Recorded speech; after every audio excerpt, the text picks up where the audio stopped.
Hello, हमारा आज का विषय है धातु रूपाणी। धातु रूपाणी मतलब क्रिया। क्रिया के बारे में आज हम जानेंगे। संस्कृत में क्रिया के लिए जो रूप प्रचलित है उसमें हम पहले लट लकार का रूप जानेंगे। लट लकार का मतलब होता है कि वो क्रिया जो वर्तमान काल में हो रही है।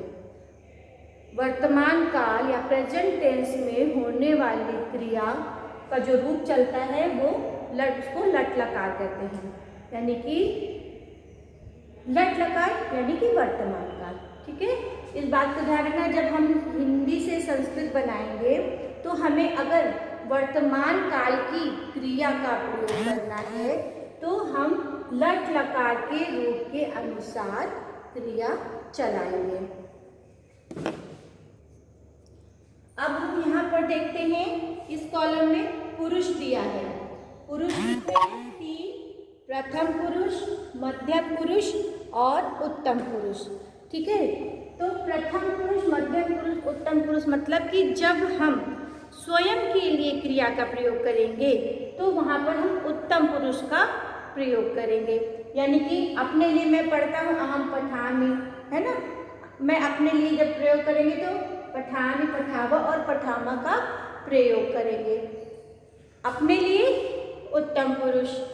अगर हम दो लोगों से बात कर रहे हैं किसी तीसरे के बारे में, ठीक है, जैसे कि हम और आप आपस में बात कर रहे हैं अपने तीसरे फ्रेंड के बारे में, तो वहाँ पर मध्यम पुरुष कौन होगा? आप होंगे। ठीक है, हम आपसे बातें कर रहे हैं तो आपके लिए जो क्रिया का प्रयोग करना है वो मध्यम पुरुष की क्रिया का हम प्रयोग करेंगे। बात समझ में आ रही है? उत्तम पुरुष में वो जो क्रिया है वो उस समय प्रयोग होगी जब हम अपने लिए कोई भी बात कहेंगे या कोई भी वाक्य बनाएंगे। मध्यम पुरुष में हम उसके लिए कहेंगे जिससे हम बात कर रहे हैं, और अगर हम और आप मिलकर किसी तीसरे के लिए बात करेंगे तो वो हो जाएगा प्रथम पुरुष।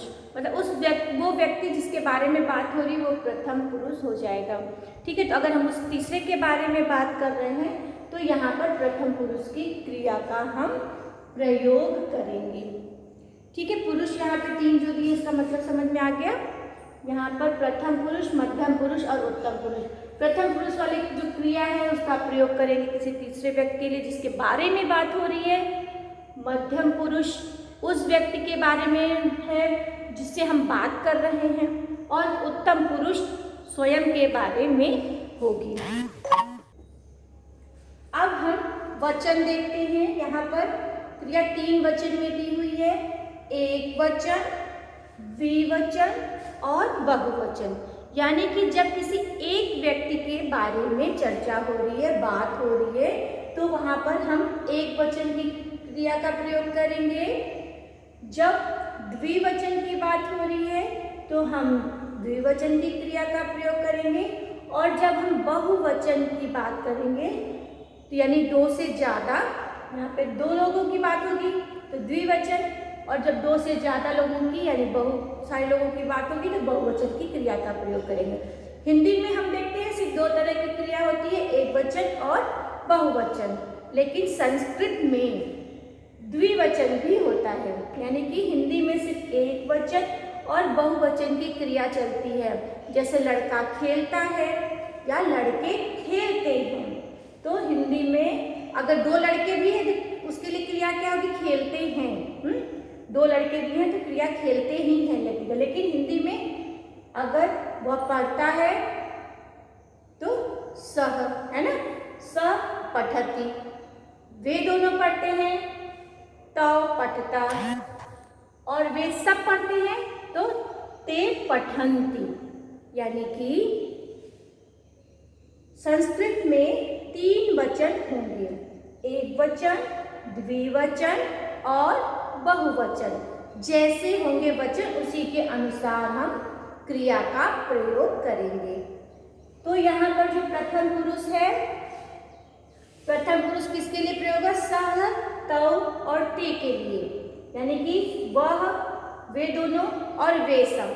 ठीक है, सह, तौ, ते के लिए पठति, पठता, पठन्ति। ये तो सिर्फ पट धातु का है, इसी तरह सारे रूप चलेंगे। ठीक है, अभी हम सिर्फ पठ धातु का लट लकार देख रहे हैं। तो यहाँ पर हम पठति पठता पठन्ति लगा देंगे। जैसे सह पठति, त पठता और ते पठन्ति, वह पढ़ता है, वे दोनों पढ़ते हैं, वे सब पढ़ते हैं।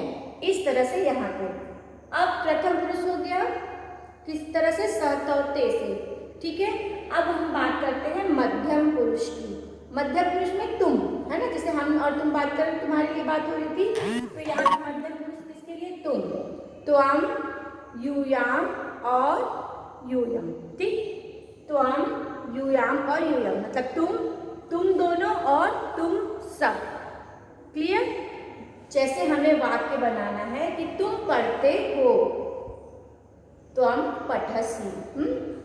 ठीक है, तुम दोनों पढ़ते हो, त्वम यूयाम पठतः। फिर तुम सब पढ़ते हो तो त्वम यूयाम यूयम के साथ क्या, यूयम पठत। ठीक, ये हो गया। अब हम उत्तम पुरुष की ओर आते हैं। ठीक है, उत्तम पुरुष यानी अपने लिए। अब जैसे वाक्य बनाना है, मैं पढ़ता हूँ, अहम पठामि।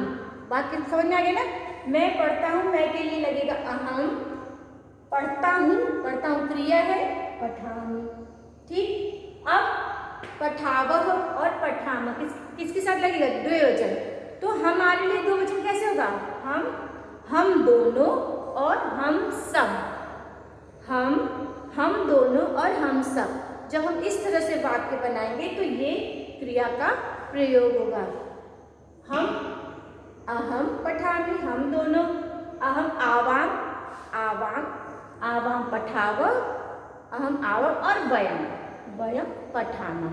तो इस तरह से अगर हम ये रूप याद कर ले, पठ धातु का ये इस तरह से खेलने का, खेलति खेलता, खेलन्ति खेलसि खेलता खेलत, खेलामि खेलावा खेला, कोई भी क्रिया रूप हम इस तरह से वर्तमान काल का अगर बनाना चाहे तो आसानी से हम इसको एक रूप को याद करके हम उसको बना सकते हैं वाक्य इस सरलता से। ठीक है।